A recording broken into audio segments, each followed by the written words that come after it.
continuing our reading from The Breathless, Dark Ripples, Part 1.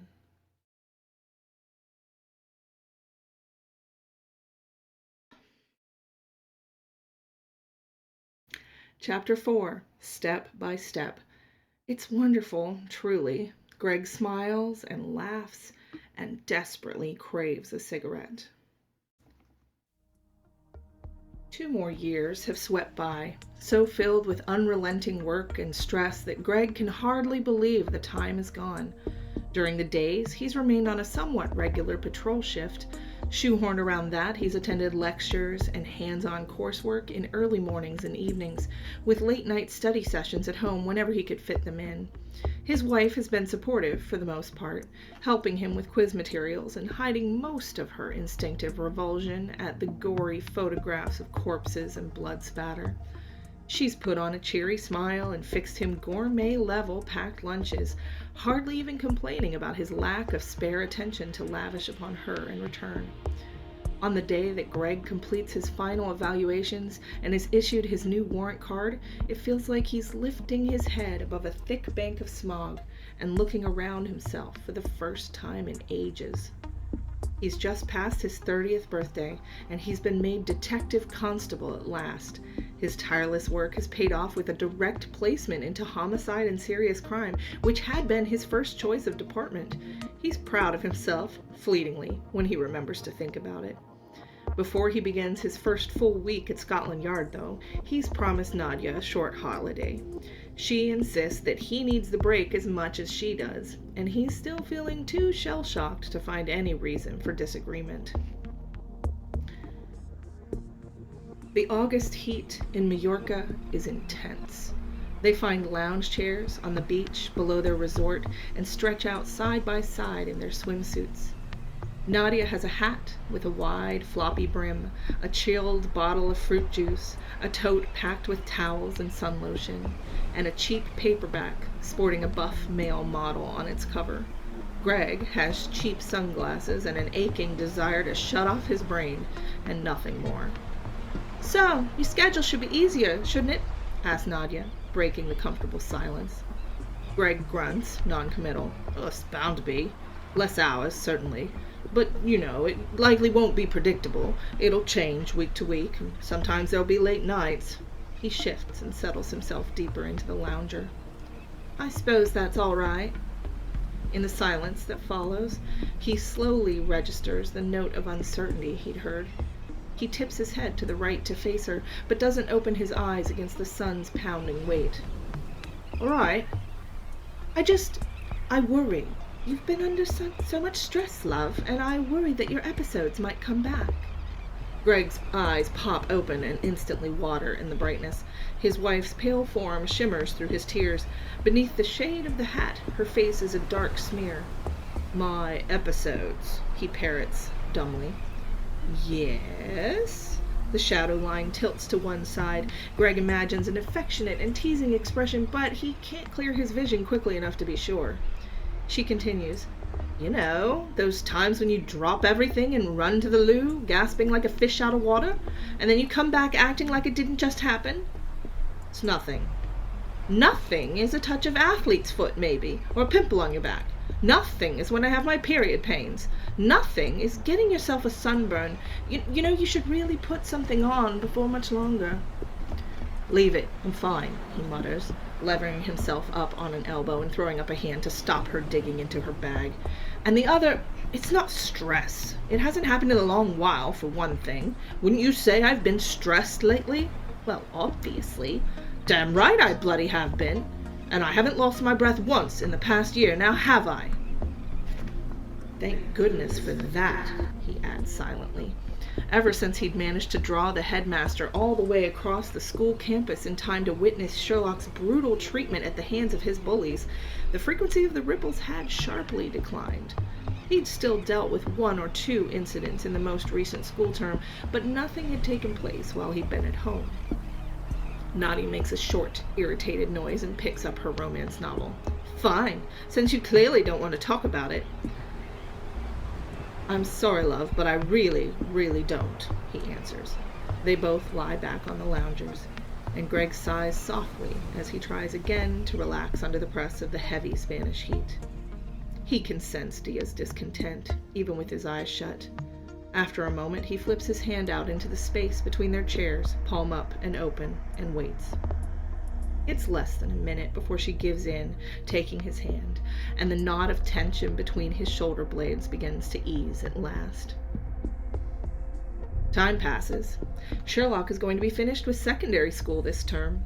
That knowledge feels, to Greg, like more of a milestone than the events that have taken place in his own life over the past 2 years. The completion of his CID training, his first days on the job, his first opportunity to process a witness, the sight of his first crime scene, and his 10th and his 20th.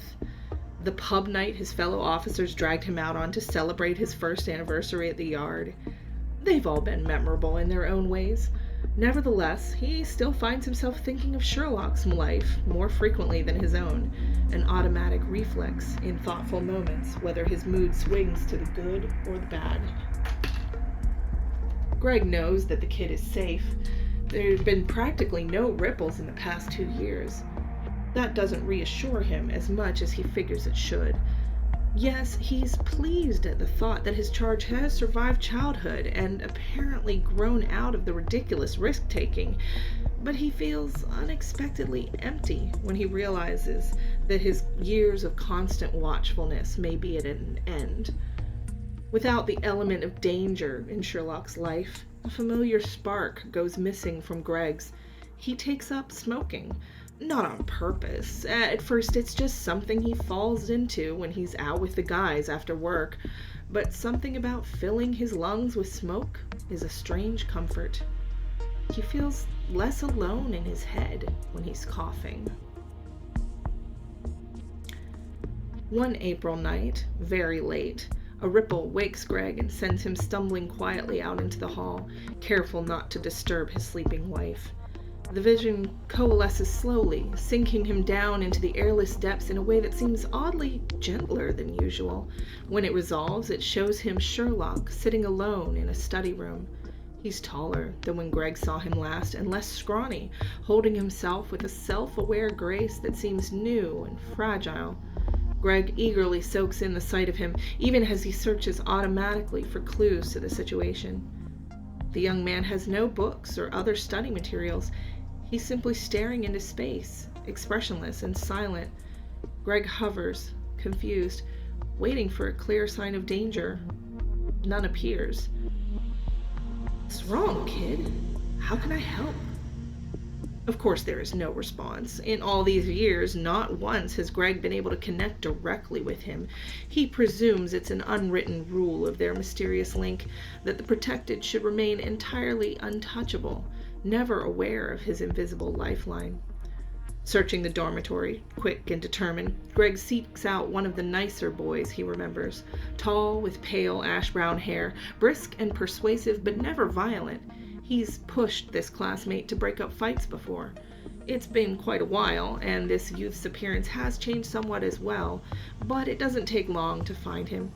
Even asleep, his presence tastes familiar to Greg somehow, although that isn't quite the word he's looking for. Nudging the boy awake, Greg guides him to the study room and gets him to open the door. "Victor," says Sherlock hoarsely as the scene begins to fade out. Greg worries over it for 3 days. When May rolls around, Greg's been at the Yard for only 20 months, shuttling between the various teams in the homicide department. It's good work, varied and interesting, and he settles into it well. One day, he's dispatched as a support officer for a double murder that's taken place in a cramped and severely cluttered home. As he makes his way into the messy scene, the detective inspector in charge takes notice of him and motions him over. "You there, you're new to homicide?" "Been with the department about 1.5 years, sir," Greg answers. "D.C. Lestrade." He's not surprised that D.I. Parsons doesn't recognize him. The gruff, hook-nosed man is known for his laser focus on casework and his inattention to the lowly constables manning the police tape. "Well, Lestrade, you were looking sharp just now, coming in." Thank you." "Looked like you saw something." Parsons presses, his eyes narrowed intently. "So what do you think happened here?" Sir? Greg's taken completely off guard, but he shakes himself and quickly gives an answer. Well, I was just thinking how it looks like the wife might have come in and interrupted the act while her husband was being killed. Come in? Yeah, through the back room there. See? Leaning back, Greg points to the open doorway at the rear of the room, almost completely hidden in the shadows of a tall stack of plastic storage containers crammed full of hoarded newspapers.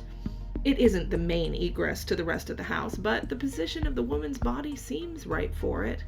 Greg might not have noticed the doorway straight off himself, if not for his ingrained habit of immediately searching out all available exits and escape routes. Parsons makes a surprised noise. Good eyes, Constable. Thank you, sir. The inspector is silent after that, and after a moment's attentive waiting, Greg presumes he's been dismissed to his original duties. He nods politely and begins to pick his way back across the room. You like your job, then, Lestrade? Asked Parsons, behind him. I do, sir. You pay good attention. None of the other DCs are minding the details like that, I'll wager. Keep it up, and you'll find yourself rising in the ranks. Greg stops and looks back, working his jaw a little as he scrambles to find a suitable response that sounds neither shocked nor proud, but the DI has already turned away and called out for his sergeant to attend him. The promotion is announced in February of the following year, and Greg dutifully spreads the word. Mum breaks down crying at the news, and at first it's distressingly unclear whether they're tears of joy. Corey crows loudly into his ear on their transatlantic call, prompting her newborn girl, Gabriella, to contribute an answering wail. Nadia and her family throw a party for him with a long, hand-painted banner hung across the dining room wall. Congratulations, Detective Sergeant Lestrade. It's wonderful, truly. Greg smiles and laughs and desperately craves a cigarette.